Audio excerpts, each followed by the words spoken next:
Nice. Very professional. Welcome to the... I don't need them for this part. I think I got this. I'm going to get something wrong now. Yeah, most likely. Welcome to the Neon Eye Curation podcast. This is number 5 of the Giallo series. I'm Calum. I'm sort of hosting. This is the role that's sort of developed over the course. But yeah. I'm hosting sort of, and Patrick does the articles and that kind of thing. So they're all on our website, and the idea is you can tune in to this every Thursday at 8, and we'll be watching a different film each week as part of a different series. This is the penultimate Giallo one. We've got a documentary one coming up next. I'm going to have to look at my notes. So today we're talking about Suspiria, which is the second to last one. The supplementary film for this week is A Lizard in a Woman's Skin. So both of those, if you haven't read them already, they're on the website, you can read that. The idea is that so next week we'll be talking about opera. So for that one, the idea is that you'll read Patrick's intro, watch the film, and then next week we'll be here talking about opera. And I think that's everything. I did that in a very, not the order I wrote, but that's fine. Seamless. Yeah, it's all good. But today we're talking about Suspiria, which I just finished half watching, but I've seen it before, so it's fine. I really love that film as well. Yeah. Would you like to give a sort of overview for the unfamiliar? Yeah. Okay, Suspiria is, well, first off, it's a controversial choice for a Giallo series because a lot of people go, this is when Dario Argento stopped making Giallo because of the supernatural elements, but we'll get into that a bit later on, I'm sure. The main plot is about a ballet dancer called Susie Banyan, played by Jessica Harper, who goes to the Tanzdans Academy in Freiburg, Germany. And upon getting there and seeing another student fleeing before meeting their untimely end, discovers that there's something slightly out of the ordinary in the school, and the film is a really psychedelic, weird, but and incredibly excessive horror film that I think it's just got so much energy and it's such a fun film to watch, so I had to include it in this. Yeah, I mean, it feels of all for going into this, the one film that I knew that was Giallo, or it's interesting because I didn't know the controversy going in as well, but I watched Suspiria. It was the only one I'd watched before we did this series, and Suspiria was the one that everyone talks about because it's had the remake as well, of course, but we'll maybe talk about that a bit later. Yeah, let's get into that later.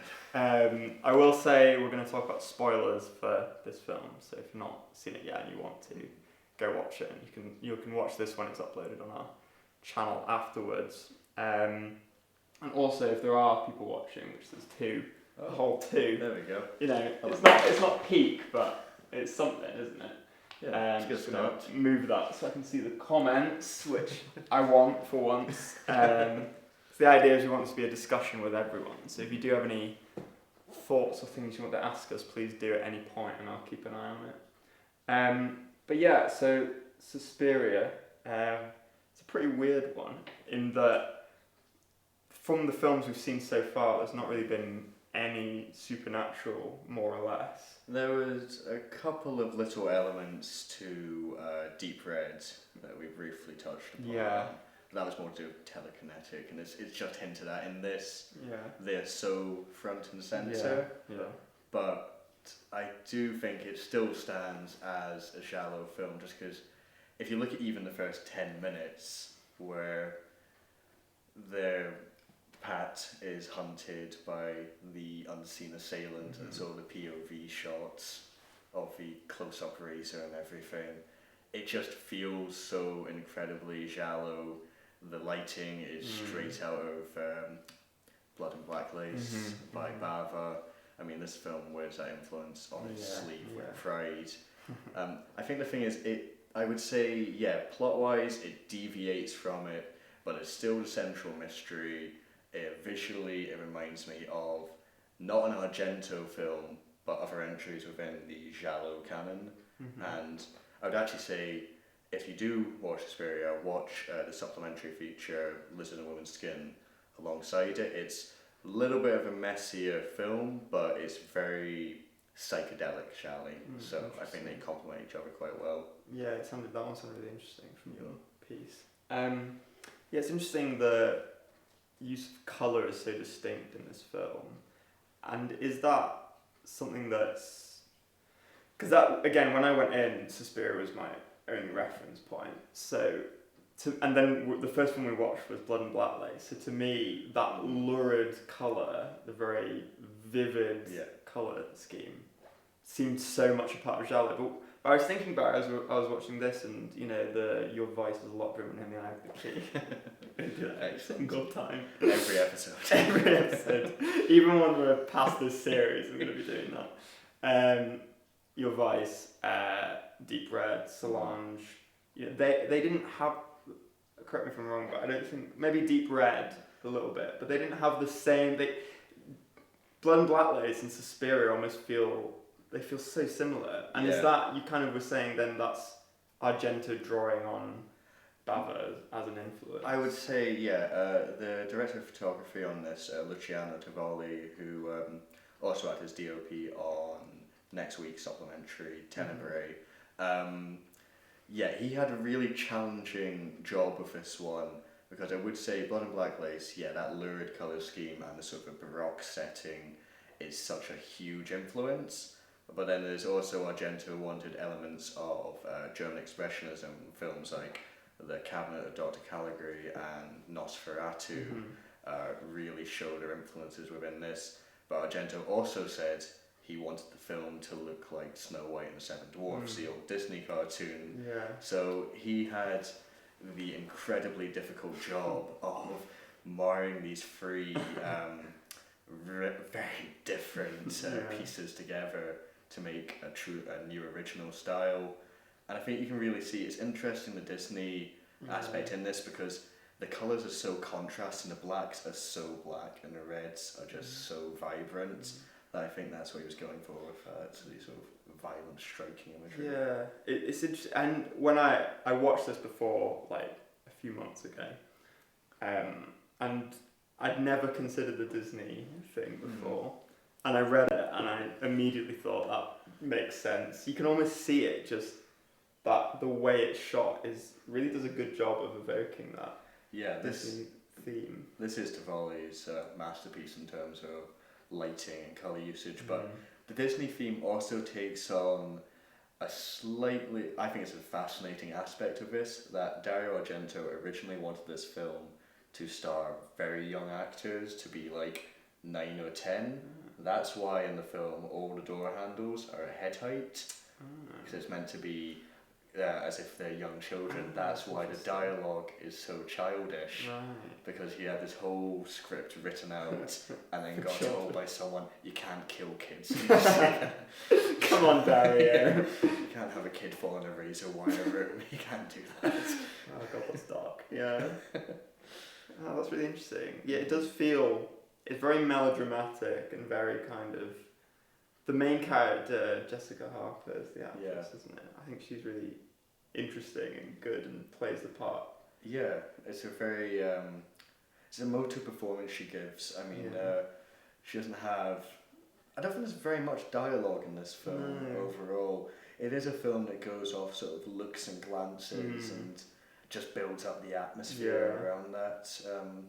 Everyone's sort of, for instance, I think Miss Tanner, the dance teacher, does such an incredible job of this, because she's going to that full overacting, just maniacal, again, sort of Disney villain type thing. That's so true. And I think it just adds this surreal, otherworldly sort of element to it. Yeah. It's interesting you talk about atmosphere as well, because I think a huge part of this film is the score. But it's Goblin, right? Yeah. And you were saying in your article originally it was going to be. Am I right about this? No. Or am I thinking about the cinematography? Yes, cinematography was another person. No, Argento got Goblin back after their work on Deep Red. This is a friendship he managed to keep going until Tenebrae, when he replaced one of them with a drum machine. Because I can't imagine that went down. No, it didn't. They don't list it on their scores. But the score for this it's an absolute masterpiece. From those opening moments where just you hear the keys come in, and then it's Pat running through the forest, and I think that's the start for one, which is literally called Witch on the soundtrack. That just it's really unsubtle, isn't it? This film's about witches, yeah. Because even over the sort of opening credits or whatever, they've just got the witch. I remember watching it with friends when we watched it the first time. It's like, what is this about witches? They really go straight in on that, don't they? But I remember what was really interesting about the way they used the score in that opening scene when she's at the airport is it's really weird already. The way it's just she's looking at the door and then and it's like doo, doo, doo, and then looks back at her and just silence. Yeah. It's really. But the fact is, and then they got the close-ups of the door opening and closing, and kind of going, "Is someone going to get killed by a door here?" So you're suggesting? What are you going for? Yeah. No, that little opening segment in the airport is a bit bizarre. I guess you're meant to go for she's landed in a strange new country and she's a little bit afraid, and then she gets to the school of witches and she's very afraid. Yeah. No, I think it almost works because it's so just this is weird, or it fits the weirdness of the film. I think it fully commits to its weirdness. Yeah. And to go back to the lighting actually, because about Blood and Black Lace, although there was those lurid sort of greens and blues and everything brought in, you could always trace it back to a light source. In this, there's just moments where the rooms glow green to sort of show that dreamlike or drugged state, and it's just completely there to be a mood board sort of for the viewer to go, oh, it's red, something nasty's going to happen. But yeah, I think it's a really interesting choice because they do just commit so much to going. Yeah, this weird. Is sort of art. Giallo's always been described as art house meets mainstream, right? And I think this really pushes for the art house sensibilities. Yeah, that makes sense. I really love, speaking of colour and its sort of lack of almost sense in practical terms. I really love just the way the scene's shot. The one where they all, because of the maggots in the ceiling, and they have to go in the main hall. It's just like, all right, I'm turning the lights off now. Turn these lights off. It's just, wow, it's really intense backup lights you've got. But I love that shot where it's just the two of them in these sort of makeshift beds. And it's just the growling, snarling. Oh, the very animalistic sort of, it's like an animal in pain. Yeah.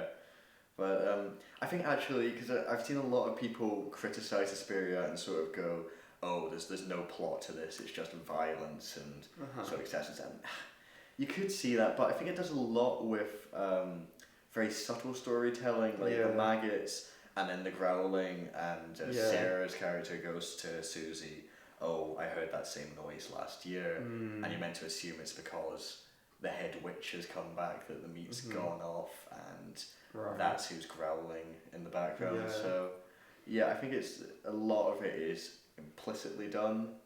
I think it's stronger for that. Yeah, I would agree. I think it's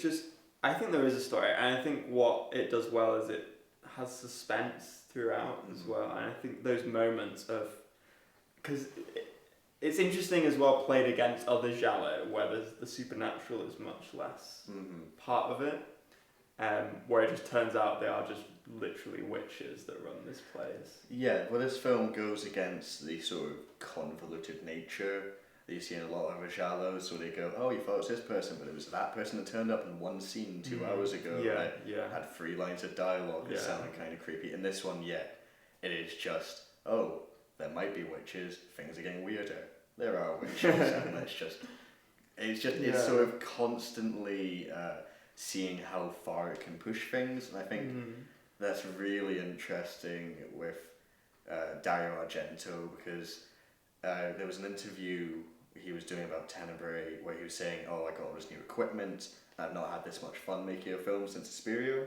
because he had proved himself with his Animal trilogy and then Deep Red, and he tried going away from conventional Giallo to really poor reception before Deep Red, did that, big hit, and so kind of went, oh, I'm just going to make this really weird supernatural film that calls back to my older Giallo films, but takes it in a new direction. And it's a miracle as it was received as well as it was.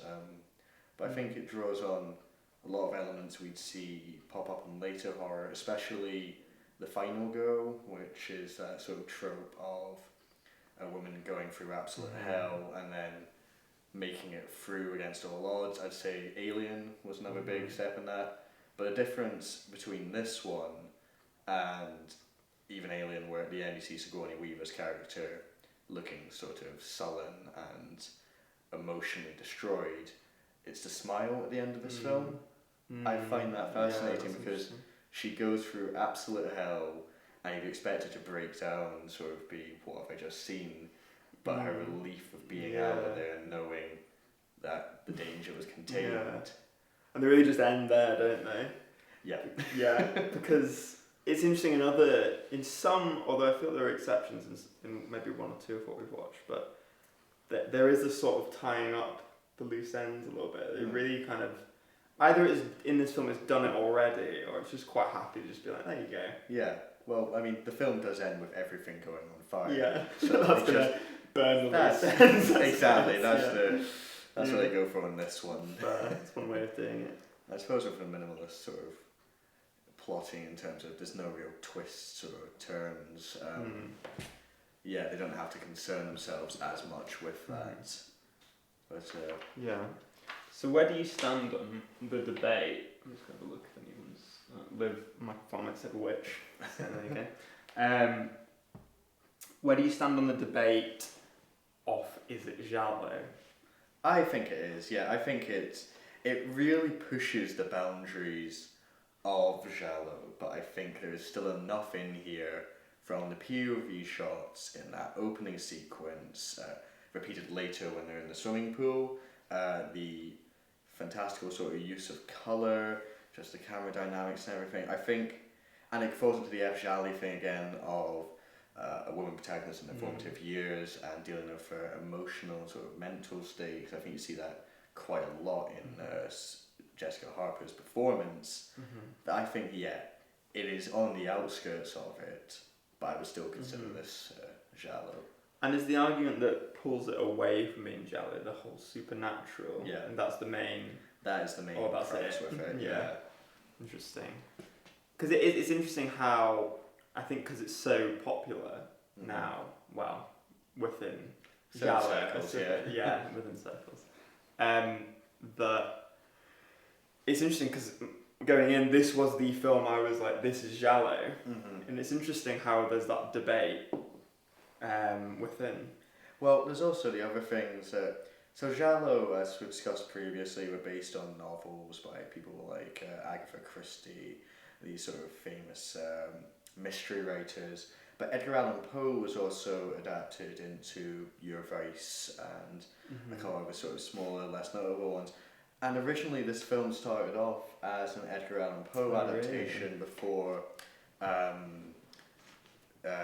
Dario Argento read a book called, or a translation of his Confessions on English Opium Eater, which mentions Mother Suspiria and the three witches, these ancient sort of mystical beings that he would later devise this into a series of Suspiria, Inferno, and the Mother of Tears. So it became a loose adaptation of that, but calling back to Edgar Allan Poe's sort of gothic sensibilities within it. So I think in terms of basis, it's got that Giallo rooting, but it adds in that other element that I think doesn't sit well with purists who would go, it has to be the murder mystery style format. Yeah, it raises some interesting questions about how genres develop as well and shift, because if you consider it a sort of part of the genre, it suggests either it's sort of what you were saying is kind of a peripheral part of the genre, or it maybe makes the genre change its definition a bit to fit it in a way. Because are there any other examples of Giallo that have supernatural, or are there any other, because another very striking that we've already talked about, but the colour and just the way it's shot. When I watched it, and then watched Blood and Blacklegs, I was like, wow, Giallo is distinct for those, that sort of way it's shot, but actually of the five we've watched as the main so far, it's only really blood and blackface in those two. Well, I would say actually, again, a woman in a lizard skin does a lot with the sort of psychedelic colour use in the scenes, which are really reminiscent of, well, actually to cast further ahead, sort of Twin Peaks Red Room seems almost like it's paying homage to it, but it goes to that Bava sort of high contrast imagery, and it delves a lot in weirder. It's not quite supernatural, but it's not far off. This is definitely the furthest out there. But as I said, in Deep Red, briefly touched on those sort of telekinetic ideas. He would come back to it later on in films like Inferno, but which was more a murder mystery style thing, but had the three mothers, witches sort of element to it. That came off as Inferno was okay. It was a little bit sloppy, but The Mother of Tears, which he made in 2007, which finished a trilogy, is awful, unfortunately. What happened to Dario? I think potentially he was really cutting his teeth when he made the films from 1970 through to 87 that really defined him as a horror legend, but or well, Giallo founder as well. But I think after that he became the name, and so people just went, yeah, do what you want. You want Dracula film where he turns into a giant praying mantis? Yeah, you can do that. You're Dario Argento. How could it go wrong? Dracula 3D is incredible. Oh wow! Is that quite recent though? That was 90s, I believe. Yeah. What was it in 3D? It was in 3D. Oh god, in the 90s. It might be must be early 2000s. Yeah, Jesus. All like really terrible technology. It's incredible. Wow. I suppose we could talk about the remake, because that's sort of what I think has. This is maybe a question. Do you think that Suspiria has a staying power? Do you think that's to do with the remake, or is it just? Do you think before the remake it had a pretty strong staying power? I think before the remake it had a pretty big cult following, just because it was so singular, so strange, excessive, and it just really formed its own identity. It got to the point with the remake where, so I was reading into this earlier, David Gordon Green, or was it Duncan Gordon Green? He made Pineapple Express. He came out and expressed interest in doing it. Then there was going to be a TV show, which is apparently going to be one 12-episode series that might become a bigger thing. And neither one of them happened. Then Luca Guadagnino came out and said he was going to remake it using his cast from A Bigger Splash. Sadly, Ralph Fiennes doesn't show up in the film. I would have loved that. But yeah, it got to the point as well, because there's people who love Suspiria, love it so much that the original. Yeah, the original. That he had to come out and sort of go, it's not a remake, it's a homage. And really interesting. It is such a different film. It's not shallow in the slightest. It's got a couple of interesting scenes though, which is sort of done in a dreamscape way, which calls back to the lighting in the original film and kind of the sensibilities of it. But it's a really emotive, sort of driven drama. It explores a lot of quite complex issues in a sort of post-war Berlin Wall sort of setting. The violence is ever present in the background, told through sort of radio or TV reports. And the witches, it goes a lot more into the politics of the witchcraft, which I really enjoyed. There's those two plots with sort of Susie Banyan and the witches having an internal power struggle as to who was going to be the next leader. It's a long film. It's got a lot to fit in. And then there's a third plot involving Tilda Swinton as a German psychiatrist who's looking for his wife that he lost during the war. But he's also a little old man. So it's a lot of prosthetics work. Yeah, it's a completely different film.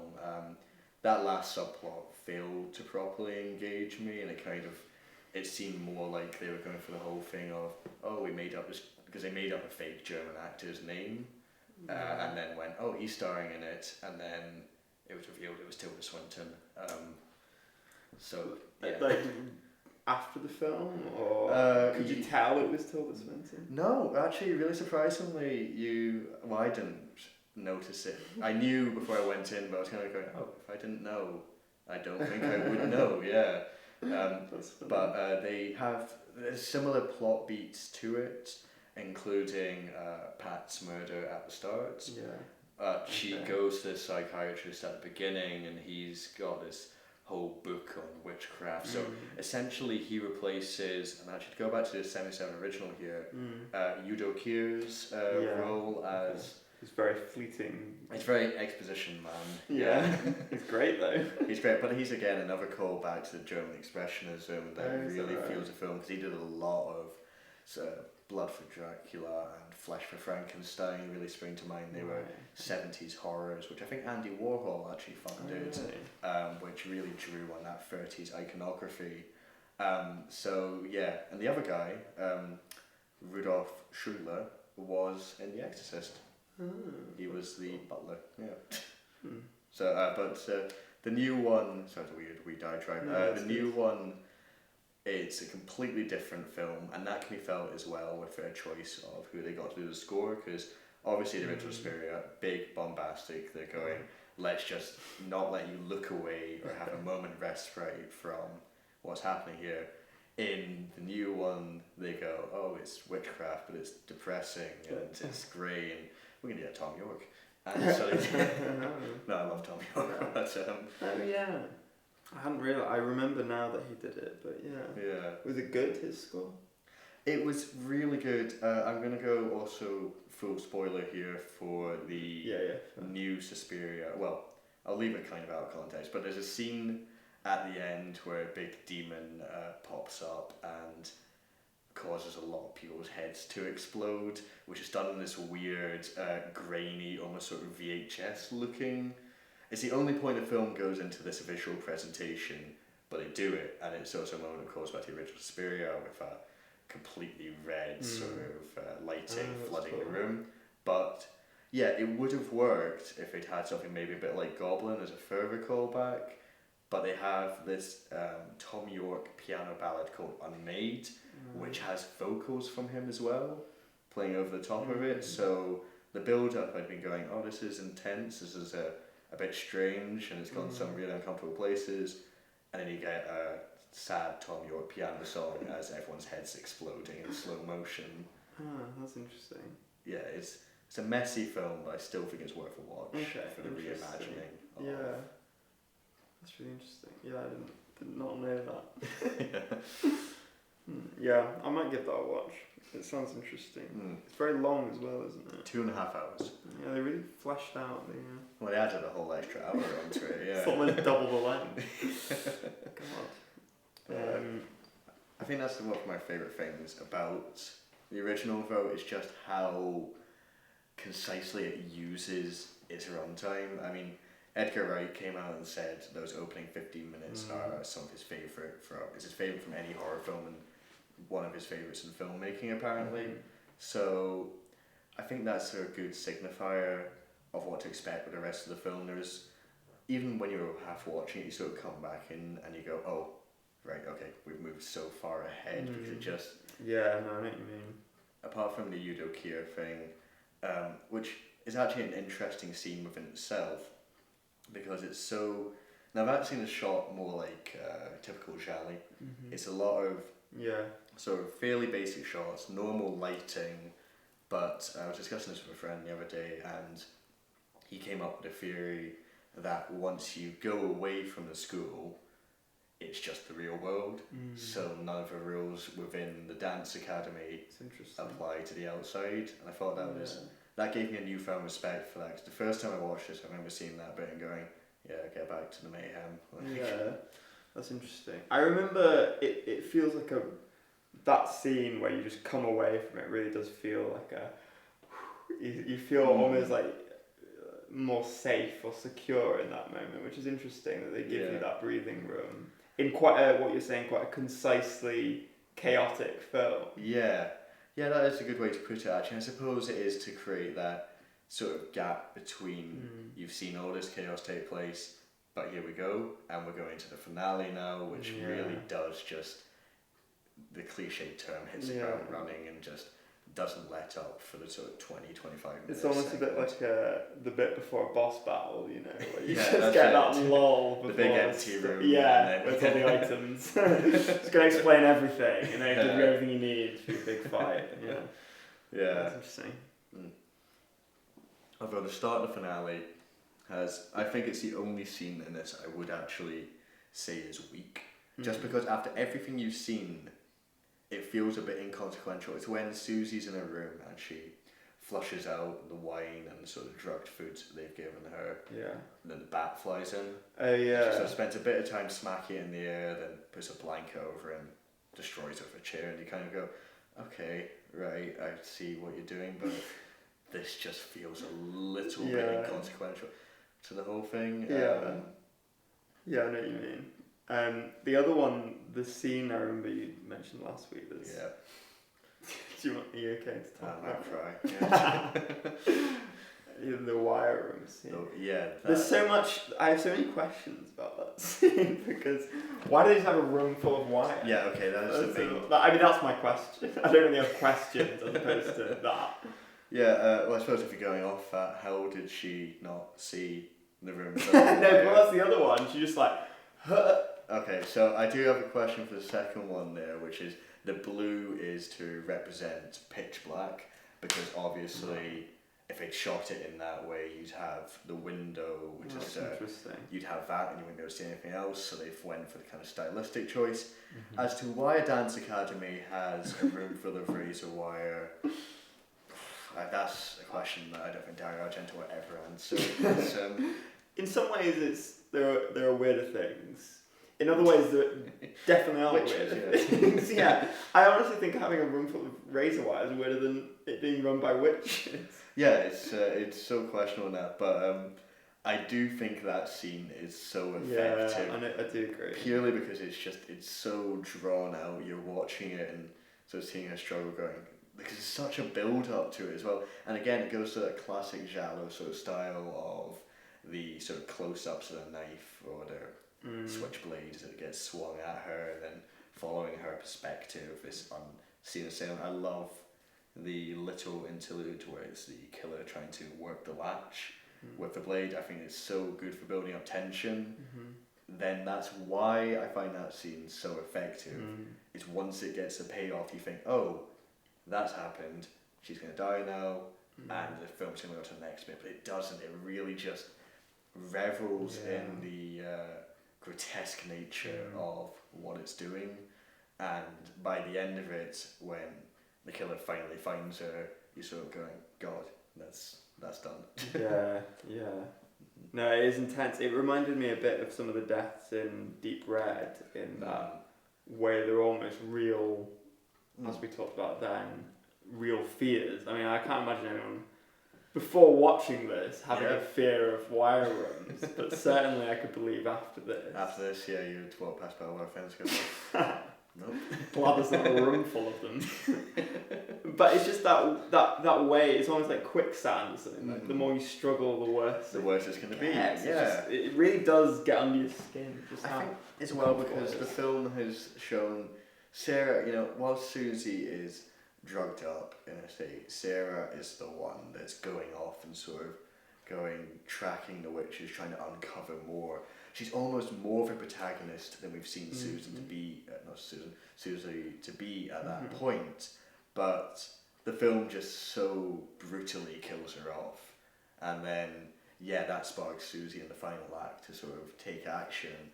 But it feels like a very brutal sort of end of second act, and to a character that you've grown to really like at that point. No, it's good. I think it's an interesting scene.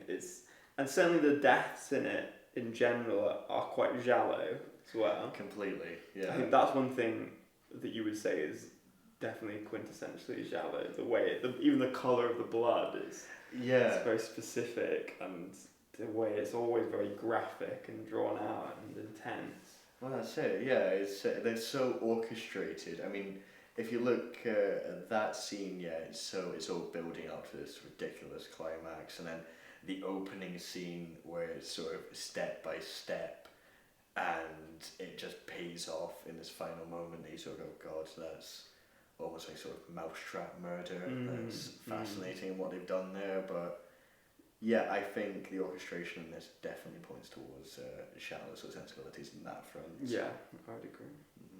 I don't think we have any questions No from questions? our lovely audience That's a shame. of 4. Oh well, Four's it's alright. doubled.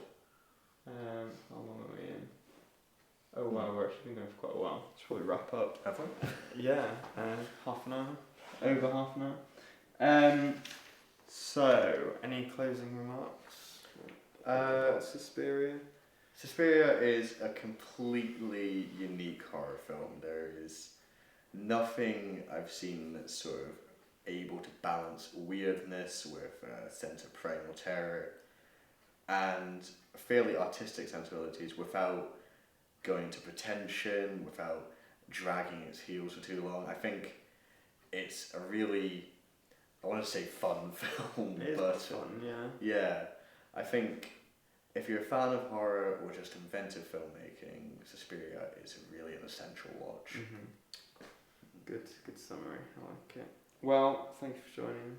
Before we do go, Yeah. though, we forgot to do this last week. Rankings. The rankings. Yeah. So we have Blood and Black Lace, your Vice is Locked Yeah, Room, only I got a have few Key. to count. Well, that's one, obviously.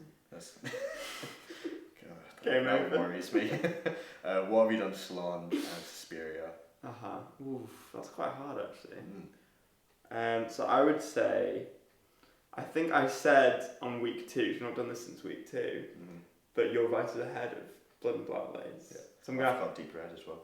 Deep Red, Yeah. goodness. So I'm gonna have to stick with that. Mm. So I think that's looking like, although Blood and Black Lace, I think, the more I think about it, the more I think that film's, especially in relation to the other ones, I really like that one because of the way it's shot and it's just it sticks in my mind. However, I will stick with that at the bottom probably, and then second bottom I'd go Your Vice, and then Deep Red. Okay. And then it's a toss-up actually between Solange and Suspiria. I think I'll probably go for Solange as 1 and Suspiria as 2. Okay, yeah, that's an interesting Respectable. That's respectable. I'll reveal mine on the final Okay. episode. I think Okay. so I've got mine clear in my head. Okay. There is one final thing that I realised Yeah. I was going to mention in there. This film has an interesting link to Deep Red. We're a couple with Goblin coming back, Daria Nicolodi, who plays Jana in that, writing on this, but it's got a third one. The weird wee blonde kid in this film is the weird wee blonde kid from Deep Red, young Carlos. Wait, when does he appear in Deep Red? He's in the flashback scene at the end. Oh, right. Yes. God, that is an interesting, interesting connection. Wow. Yeah, I did look familiar actually when I saw it. I don't trust you, kid. These are his top 2 films on IMDb. Wow, his career really peaked early, didn't it? Well, I think when you've done that, you go, don't have to do much else. I'll just do so. I'll just Set for life. Love it. Cool. Well, thank you for joining as always. Next week we're not watching Suspiria. We're watching Opera. Another Argento. Argento, it's been claimed to be his final great movie, and that seems sad. But it's a hell of a swan song. Actually, he he's making films still. Well, he's been trying to make films. But I like that you're calling it a swan song when he's still trying. His last. We've given up on him. His last project was a Kickstarter in 2014 that got funded for a film called The Sandman that was to be returned to Giallo roots with Iggy Pop as the bad guy. Okay. And another project that's rumoured is a remake of The Bird with the Crystal Plumage. Oh, that would be interesting. Do you think that would hold up as a remake? Watch the original. Watch the original. Don't give money to if Argento. Then again, I mean, now he'll find some way to make it really weird nowadays. I think, he had a great 17-year run, but Opera it's a comma where a full stop should have gone, I think. That's a great way of putting it. Cool, well thank you. So next week we'll be talking